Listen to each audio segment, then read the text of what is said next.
The kettlebell is another one of these tools that just can elicit a lot of fear response with clients, especially clients that either one, have hurt themselves. Typically it's, I was doing kettlebell swings and they were horrible for my back, or they've just heard stories about the kettlebell in general. And so it elicits this chance of fear that is happening within somebody's head, especially if they've, got a fear of CrossFit or whatever the case may be. So the first thing I like to do is obviously just get the client around the tool that makes them feel better. One of the first moves and the easiest ways to do that is to just do a farmer's carry or a suitcase carry. Grab a couple of bells and you're just out for a walk.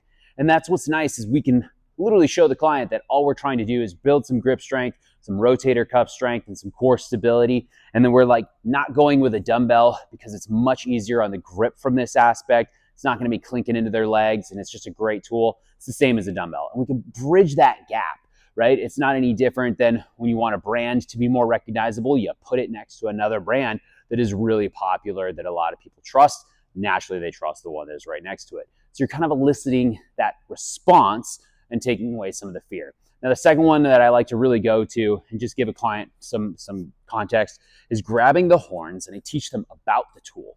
So if you teach somebody about something, it kind of takes away the fear of it. If you don't know what it is, you don't know how it works, naturally, it's going to create some more fear. So I'm like, we've got the handle, we've got the actual bell, we've got the horns. And I usually give them a little history lesson on how it was an iron ball for using weights and measures, and they put a handle on it, and then the Russians found it was easier for training, yada, yada, yada. But I tell them to grab the horns, and I'm like, this is so much easier than trying to grab a dumbbell, right? To hold a dumbbell for this position, and I just teach a basic goblet squat. And it may be to a box, it may be that we're just gonna do a carry, maybe that we're even gonna just do marches with this weight. Really kind of depends on what that level of that client is at.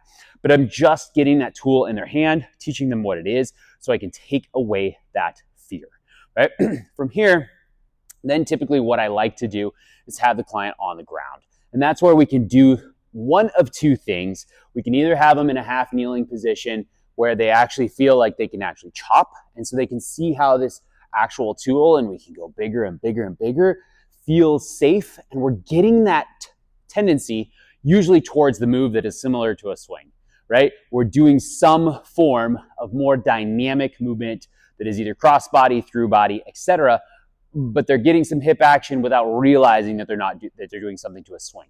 So I'm bridging that gap, slowly working their way on up and through that entire movement pattern, right? Which is a nice thing for that client. You can also do like a dead bug on the ground, where ultimately I'm just trying to get them used to having a weight in their hand, like a pullover.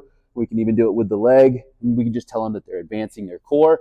And it's just such an easy way to hold this amazing tool by the actual bell with my hands. And then that way they don't have to use something cumbersome like a dumbbell. It is a better tool for the job. So this is a way that it really works to just slowly, incrementally work that person on up to be able to use this tool, take away some of that fear, and then eventually we can go into some movement patterns like the RDL.